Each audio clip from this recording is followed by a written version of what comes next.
Welcome back, friends, to Build a Lot Acres. In today's video, we're going to be talking about the monstrous Makita 10 1/4 inch circular saw. Stay tuned.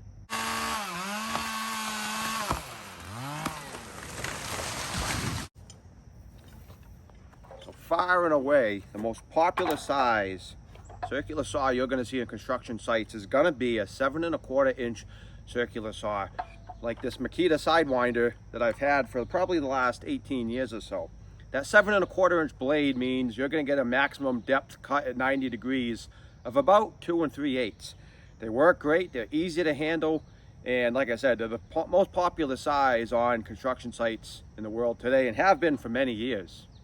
But some of the guys out west might disagree, because on the west coast, a lot of people like their worm drive left-hand circular saws. This has an 8 1/4 inch blade, which means you're gonna get a maximum depth cut at 90 degrees of about 2 7/8. So you're getting about ½ inch of depth of cut because of that 1 inch bigger blade.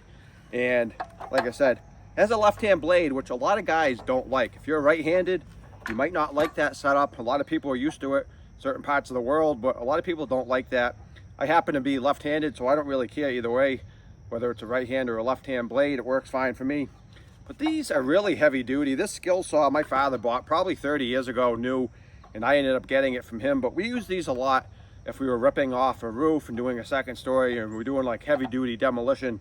We would take out the worm drive saws, but any other kind of normal framing cuts for building houses, we'd always use a traditional, 7 1/4 inch Sidewinder saw. But these worm drives are heavy duty, and they are heavy, so they weigh a lot more, and they're a little harder to control with one hand. But it's all up to personal preference which one you prefer. But when you talk about depth of cut, it's hard to beat a bigger saw, and that's where this baby comes in. You can see this is a 4x4, which is actually 3.5 by 3.5. Press treated, a very common size for something like a deck post. And this 10 1/4 inch blade actually has a 3 13/16 maximum cut at 90 degrees, just over 3 3/4. So you can easily get through 3.5 inch 4x4. You can easily get through a double LVL or a double 2x, maybe if you're making a header for a door or something. This gives you a lot more depth of cut for those bigger chores. And being right hand with a top handle, a lot of guys are going to like it, and it's a little easier to control for some people than something like a worm drive saw.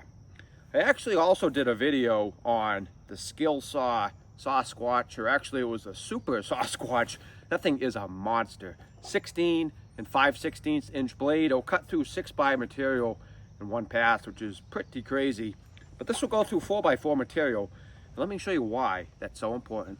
So if you're like most carpenters, you're gonna mark your piece, take your speed square, mark one side, flip it, mark, flip it, mark. Now you have two parallel sides that you can cut through the 4x4.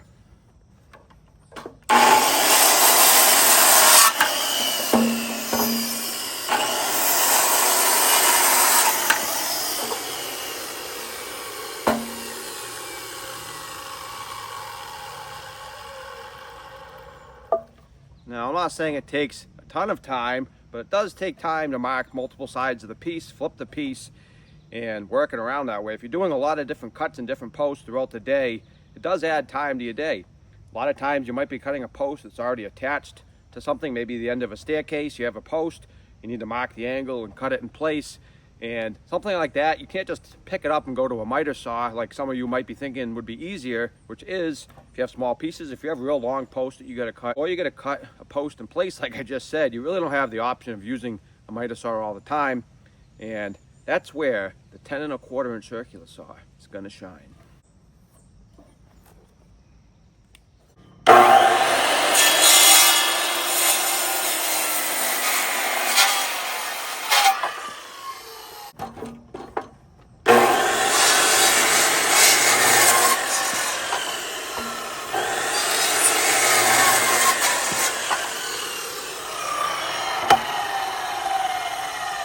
All right, so what do you guys think of that? That makes a nice clean cut. That's the other thing.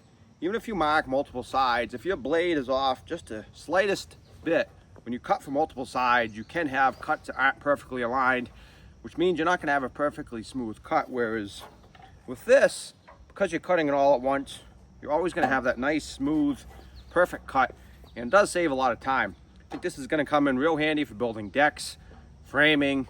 If you were a timber framer, it would come in real handy. Maybe if you did a lot of landscaping with bigger timbers. I think this is a really good option for a lot of people. The Skill Super Saw Squatch, which by the way, I'm going to post a link to that video at the end of this video in the description.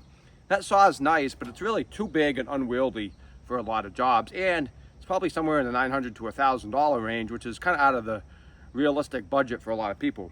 You can see here, this Makita 10 1/4 inch saw is around $369 depending on where you get it, which really isn't that bad for a quality made tool of this size and this capability. They also offer this with their new 40-volt battery line. It is quite a bit more expensive than the corded version, but you can get this as a battery tool as well, which is pretty amazing. I think this is going to be a great addition to my tool arsenal. For anyone wondering, this is a 15 amp tool. And like I said, it does have the top handle, which kind of gives you a little bit more control. And it also has a thumb button that you have to press in order to start the saw. It's just a safety feature, which is pretty common for most saws. See, it has an Allen head to remove the blade, which, as is the case with most Makitas, you need to push in this blade lock to get the blade to lock so that you can take that off. These Makita blades are real nice. The blade that I have in the other saw that you just saw, the Diablo, is a brand new blade because I wanted this test to be as fair as possible. And both of these blades cut like absolute butter through this pressure treated 4x4. Let's see how it does in 6x6.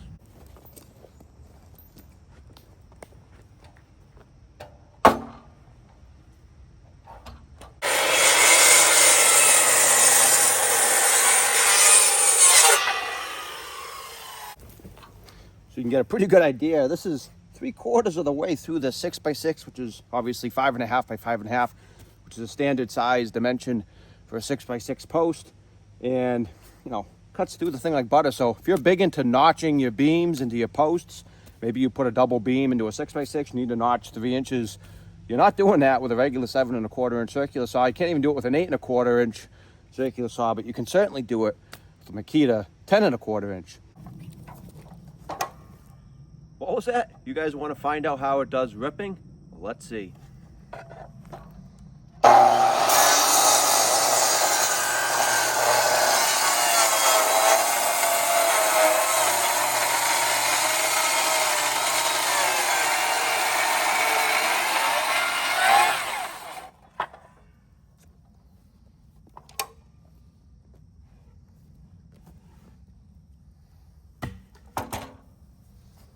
We hope you enjoyed today's video, and we'll see you guys next time.